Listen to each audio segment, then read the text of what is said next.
Hey everybody, welcome to the latest edition of our RuggaMatrix America podcast. Podcast is brought to you by you, the viewers. Go to usarugby.com/support-GRR to support what we do. You can become a Patreon member or just make a contribution to help us put some of this stuff on the air.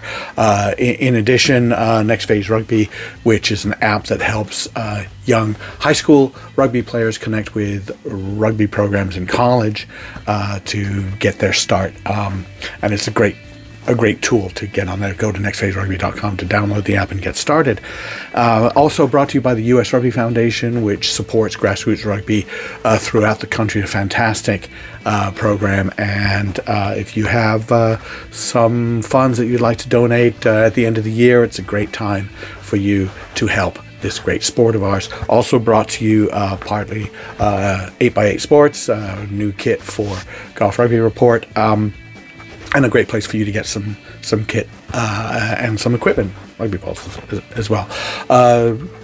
Panther Rugby Academy, which provides high performance playing chances for young players starting in like U14, something like that, all the way up to like U23. So great things. And the Panther Rugby Academy works within the USA South system to represent the United States at the Rugby America's North Under-19 Championships. So it's a big high performance chance for you.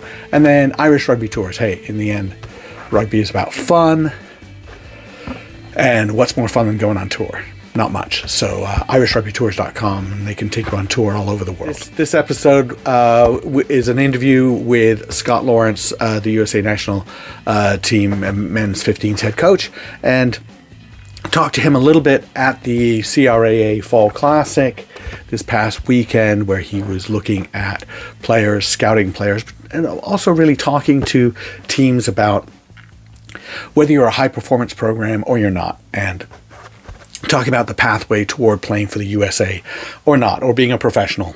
USA national team obviously capped off their year, so we're going to ask Scott about that. But just to sort of to give you a little bit of context, 9 games played this year. USA went 4-5. They were at one point 1-5 going into the November tour, and then beat Portugal, Tonga, and Spain. In my opinion, they were a little bit unlucky early in the year and maybe a little bit lucky at the end of the year. They lost to Romania 22-20 at the beginning of the year, beginning of the season. A little bit unlucky on there. And for the most part, the history between the USA and Romania, they've been very close games back and forth. So not a surprise at that scoreline. Against Scotland, they were enormously unlucky. I don't think they got the rub of the green with the official, but they did lose 42-7. They were going to lose anyway. The thing is, I think they were hurt somewhat, and something closer to 32-15, something like that would have been a fairer result, in my opinion. Then they beat Canada 28-15, and that was a good result for the USA, and I think they played well in that one. And then into the Pacific Nations Cup, they lost a very competitive game with Japan. I thought they played well there. Scored 24 points, lost, just checking my little notes there, 41-24. And then followed that on with a 22-3 loss to Fiji, which I don't think was a really good day for the USA in general. And that funneled them into a game against Samoa, a game that was totally winnable, completely winnable. They lost 18-13. The games with Samoa historically have been extremely close, but the USA has beaten them a couple of times in 2018. But they did lose that one. So that was the sort of thing where they're a little bit unlucky. And then they go play Portugal, a team they tied in the World Cup qualifier, repechage tournament, remember, and beat them 21-17. I think it was an okay performance, some wonky things, some positive things. Overall, I believe, we saw some positives there. And then I think the penultimate game of the year, 36-17 over Tonga, was one of the best performances by the USA that I have seen in a while. And they closed out that game. They really controlled it when they were under threat to perhaps lose that lead, they came back and they took it, and it was a fantastic game. A little bit of tour fatigue, I think, at the end against Spain. They were up comfortably and gave up a couple of tries, and were lucky perhaps not to lose that game because Spain didn't kick their conversions. 26-23, they did hold on. I think they were the better team, but the last 10 minutes or so, I think sometimes, the horse sees the barn and picks up and gallops toward the barn to go home. And they're just not a great finish. That's what I've got there. But I want to touch on something that Scott talks about in a minute.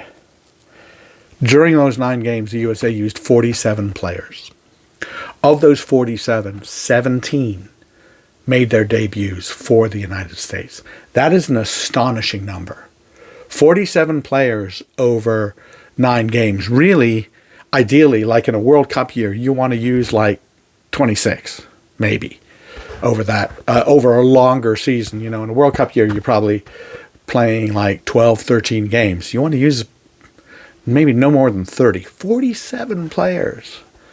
Pretty amazing. And multiple players at almost any position. I did not look to see if anybody played every game.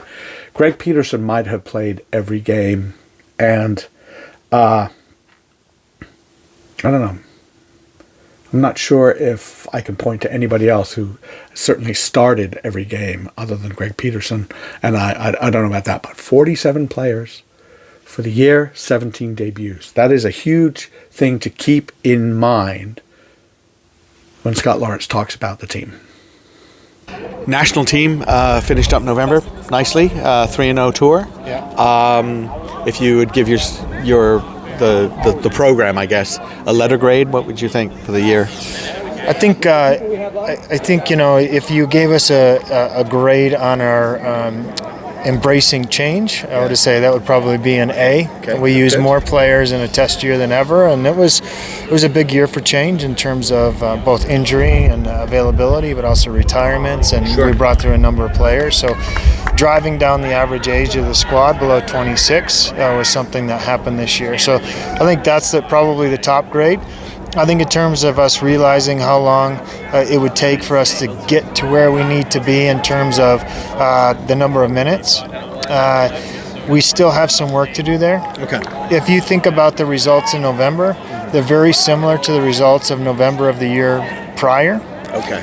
And the reason behind that is because the players are getting more meaningful minutes than they're getting in the professional game, and they're getting them over that 3 to 4 month period, and they're reaching their potential. So programmatically, we're still trying to drive work with Major League Rugby to get more professional minutes into the American players so that they can be better prepared for international play. Yeah, so that's been an ongoing discussion. That's why players are flocking to Charlotte. Yep. Because Anthem offers them this opportunity.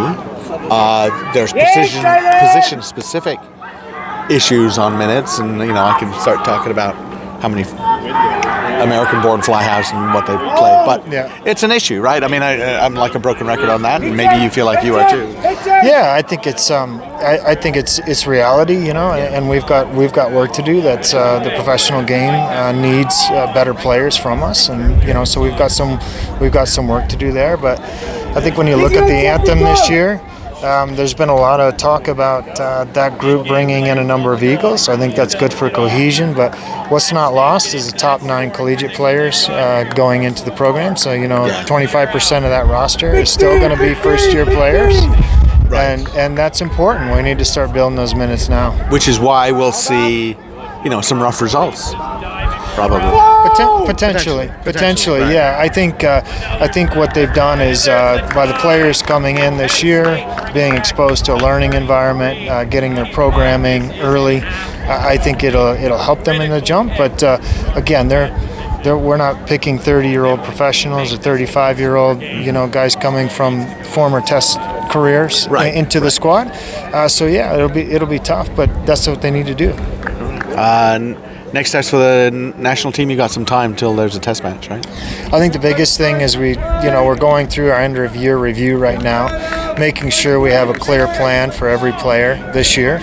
working with both their collegiate club, if they're in that, but also their professional club. So, be some road time. Will be a little bit of a road show to go and talk about those plans with the various teams around the country and see if we can accelerate this. So we're not playing our best rugby in November. We're playing it in August next year. Awesome. Thank you very much. Thank you. Appreciate it.